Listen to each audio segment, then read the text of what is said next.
ಬೆಳ್ಳಂಬೆಳಗ್ಗೆ ಹಾವೇರಿಯಲ್ಲಿ ಜವರಾಯ ಅಟ್ಟಹಾಸವನ್ನು ಮೆರೆದಿದ್ದಾನೆ. ಒಂದೇ ಟಿಟಿಯಲ್ಲಿ ಹೋಗ್ತಾ ಇದ್ದಂತಹ 13 ಮಂದಿಯನ್ನ ಬಲಿಯಾಗಿರುವಂತಹ ಘಟನೆ. ಇದಕ್ಕೆ ಕಾರಣ ಓವರ್ ಸ್ಪೀಡ್ ಅನ್ನೋದು ಗೊತ್ತಾಗ್ತಾ ಇದೆ. ಹಾವೇರಿಯ ಬ್ಯಾಡಗಿಯ ಗುಂಡೇನಹಳ್ಳಿ ಕ್ರಾಸ್ನಲ್ಲಿ ಘಟನೆ ನಡೆದಿದೆ.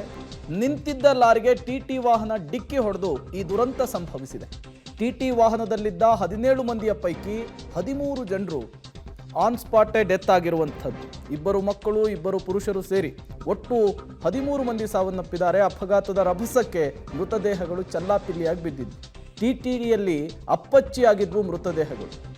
ಈ ದುರಂತಕ್ಕೆ, ಈ ಆಕ್ಸಿಡೆಂಟ್ಗೆ ಕಾರಣವೇ ಓವರ್ ಸ್ಪೀಡ್ ಅನ್ನೋದು ಗೊತ್ತಾಗ್ತಾ ಇದೆ. ಒಂದೇ ಕುಟುಂಬದ ಸದಸ್ಯರು ದೇವಸ್ಥಾನಕ್ಕೆ ಅಂತ ಹೋಗಿದ್ರು. ದೇವರ ದರ್ಶನವನ್ನು ಪಡೆದು ವಾಪಸ್ ಆಗ್ತಾ ಇದ್ರು.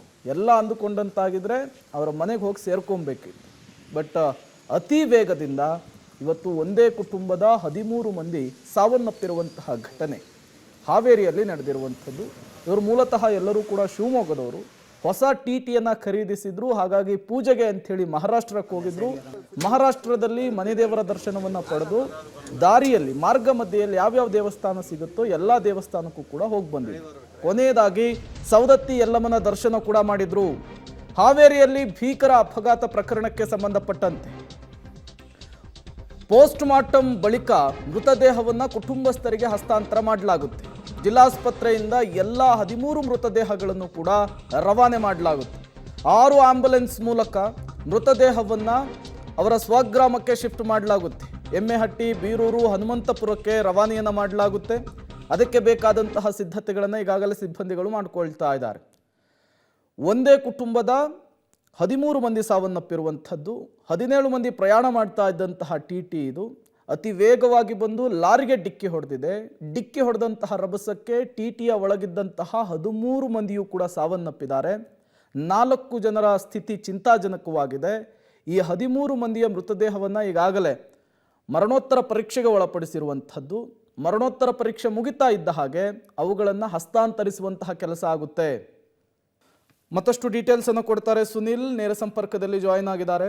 ಸುನಿಲ್, ಮೃತದೇಹಗಳನ್ನು ರವಾನಿಸುವಂತಹ ನಿಟ್ಟಿನಲ್ಲಿ ಏನೆಲ್ಲ ಸಿದ್ಧತೆಯನ್ನು ಮಾಡಿಕೊಂಡಿದ್ದಾರೆ ಅಂತ, ಕುಟುಂಬಸ್ಥರೇನಾದರೂ ಅಲ್ಲಿಗೆ ಬಂದಿದ್ದಾರಾ, ಹೇಗೆ ಅಂತ? ಪ್ರೇಮ, ಇದಕ್ಕೆ ನಾವು ಹಾವೇರಿಯ ಜಿಲ್ಲಾಸ್ಪತ್ರೆಗೆ ಎಷ್ಟು ಧನ್ಯವಾದ ಹೇಳಿದ್ರು ಸಾಲೋದಿಲ್ಲ. ಯಾಕಂದರೆ ಬೆಳಗಿಂದಲೂ ಕೂಡ ಅಷ್ಟು ಅಚ್ಚುಕಟ್ಟಾಗಿ ಈ ಒಂದು ನಿರ್ಣಯವನ್ನು ಮಾಡಿದ್ದು.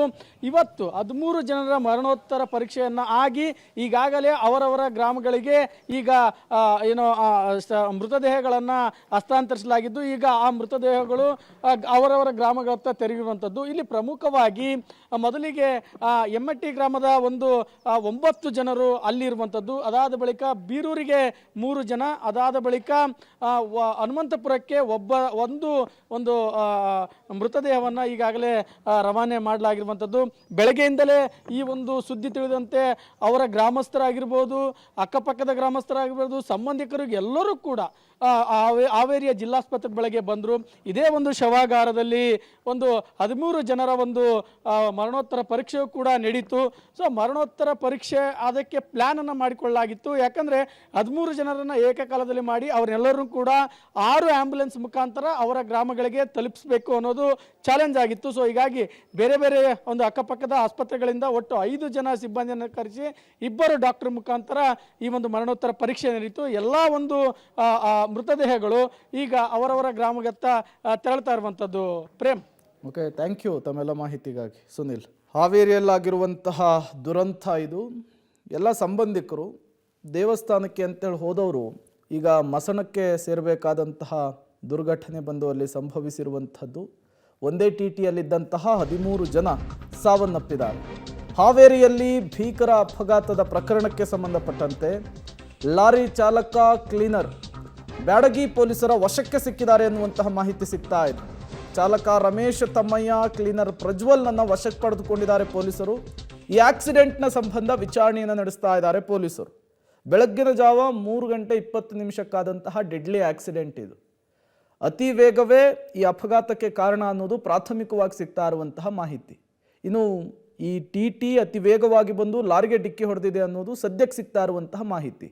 ಈ ಪ್ರಕರಣಕ್ಕೆ ಸಂಬಂಧಪಟ್ಟಂತೆ ಪೊಲೀಸರು ಈ ಲಾರಿಯ ಡ್ರೈವರ್ ಮತ್ತು ಕ್ಲೀನರ್ನ ಹೇಳಿಕೆಯನ್ನು ಪಡಲಿಕ್ಕೆ ಮುಂದಾಗ್ತಾ ಇರುವಂಥದ್ದು. ಈ ಇನ್ಸಿಡೆಂಟ್ ಹೇಗೆ ನಡೀತು, ದುರಂತ ಹೇಗೆ ಸಂಭವಿಸ್ತು ಅನ್ನೋದ್ರ ಬಗ್ಗೆ ಅವರಿಂದಲೂ ಕೂಡ ಮಾಹಿತಿಯನ್ನು ಪಡೆದುಕೊಳ್ತಾರೆ. ಐ ವಿಟ್ನೆಸ್ ಆಗಿ ಅವರಿಬ್ಬರನ್ನು ಕೂಡ ಮಾಡುವಂತಹ ಸಾಧ್ಯತೆ ಇರುತ್ತೆ. ಹಾಗಾಗಿಯೇ ಚಾಲಕ ರಮೇಶ್ ತಮ್ಮಯ್ಯ ಮತ್ತು ಕ್ಲೀನರ್ ಪ್ರಜ್ವಲ್ನನ್ನು ಈಗ ವಶಕ್ಕೆ ಪಡೆದುಕೊಂಡು ವಿಚಾರಣೆಯನ್ನು ಮಾಡ್ತಾ ಇದ್ದಾರೆ. ಅತಿ ದೊಡ್ಡ ದುರಂತಕ್ಕೆ ಇವತ್ತು ಹಾವೇರಿ ಸಾಕ್ಷಿಯಾಗಿರುವಂಥದ್ದು.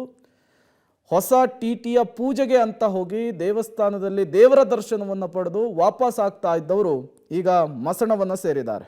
ಹಾವೇರಿ ಅಪಘಾತದಲ್ಲಿ 13 ಮಂದಿ ಸಾವನ್ನಪ್ಪಿದಾರಲ್ಲ, ಅವರ ಕರುಣಾಜನಕ ಕಥೆಗಳು ಕೂಡ ನಿಜಕ್ಕೂ ಕಣ್ಣೀರು ತರಿಸುವಂಥದ್ದು. IAS ಕನಸನ್ನು ಕಂಡಿದ್ದಾರೆ ಮೃತ ಮಾನಸ ಅವರು ಕೂಡ ಈ ಆಕ್ಸಿಡೆಂಟ್ನಲ್ಲಿ ಸಾವನ್ನಪ್ಪಿರುವಂಥದ್ದು. ಅವರು MSc ಸ್ನಾತಕೋತ್ತರ ಪದವಿಯನ್ನು ಪಡೆದಿದ್ರು ಮಾನಸ. ಫುಟ್ಬಾಲ್ ತಂಡದ ಕ್ಯಾಪ್ಟನ್ ಕೂಡ ಆಗಿದ್ರು ಮಾನಸ. ಬೆಂಗಳೂರಿನಲ್ಲಿ IAS ಅನ್ನು ಓದ್ತಾ ಇದ್ರು ಮಾನಸ.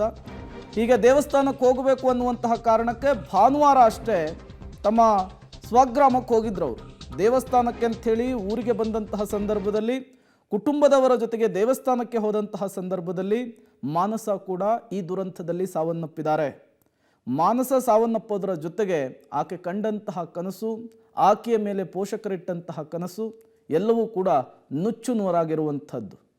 ಮಾನಸ ಅವರಿಗೆ ಅಂಧತ್ವ ಕಾಡ್ತಾ ಇತ್ತು. ಅದರ ನಡುವೆಯೂ ಕೂಡ ಅವರು MSc ಗ್ರ್ಯಾಜುಯೇಟು, ಅದರ ಜೊತೆಗೆ IAS ಆಫೀಸರ್ ಆಗಬೇಕು ಅನ್ನುವಂತಹ ಮಹಾ ಕನಸನ್ನು ಇಟ್ಕೊಂಡಿದ್ರು. ಅದಕ್ಕೆ ಬೇಕಾದಂತಹ ಪ್ರಿಪ್ರೇಷನನ್ನು ಬೆಂಗಳೂರಿನಲ್ಲಿ ಇದು ಮಾಡ್ತಾ ಇದ್ರು. ಜೊತೆಗೆ ಫುಟ್ಬಾಲ್ ತಂಡದ ಕ್ಯಾಪ್ಟನ್ ಆಗಿ ಭಾರತವನ್ನು ಪ್ರತಿನಿಧಿಸಿದ್ರು ಮಾನಸ ಅವರು ಕೂಡ ಈ ಆಕ್ಸಿಡೆಂಟ್ನಲ್ಲಿ ಕೊನೆ ಉಸಿರೆಳೆದಿರುವಂಥದ್ದು. ಕುಟುಂಬಸ್ಥರ ಆಕ್ರಂದನ ಮುಗಿಲು ಮುಟ್ಟಿದೆ, ಗ್ರಾಮಸ್ಥರ ಆಕ್ರಂದನ ಕೂಡ ಮುಗಿಲು ಮುಟ್ಟಿರುವಂಥದ್ದು. ಹಾವೇರಿಯಲ್ಲಿ ನಡೆದಂತಹ ಭೀಕರ ಅಪಘಾತದ ದುರಂತದ ಕರುಣಾಜನಕ ಕಥೆ ಇದು. ಮಾನಸ ಕೂಡ ಸಾವನ್ನಪ್ಪಿದ್ದಾರೆ.